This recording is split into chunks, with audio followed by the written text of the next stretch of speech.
Welcome to Chimmy Fun Kids. दिया और पतंगे की कहानी।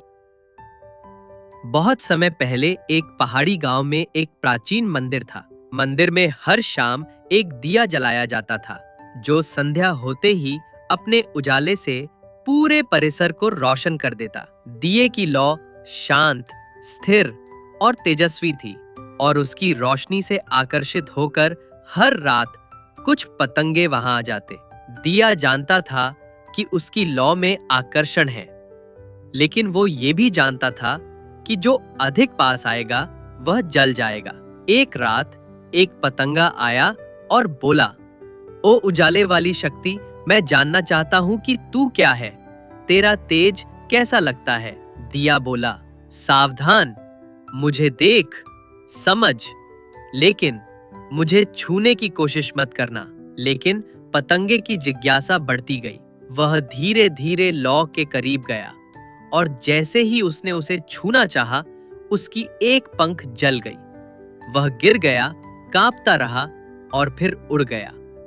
रात दूसरी तीसरी आई। एक और पतंगा आया। वह बोला, तेरी गर्मी से डर नहीं लगता, बल्कि आकर्षण महसूस होता है। लगता है तू ही मेरा लक्ष्य है।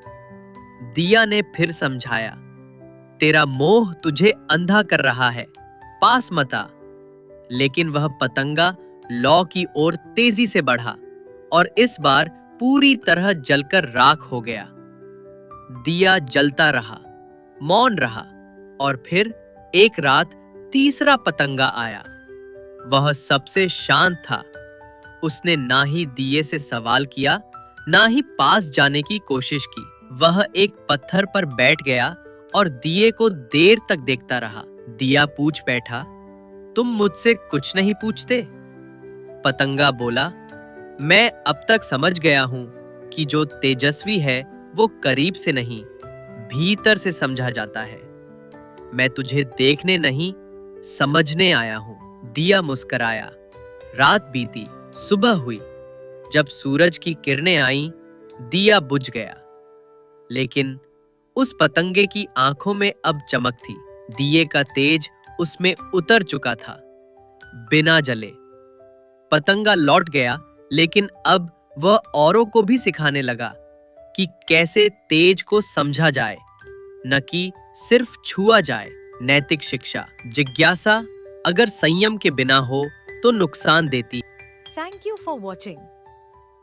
Like, share and subscribe. Bell icon दबाना ना भूले।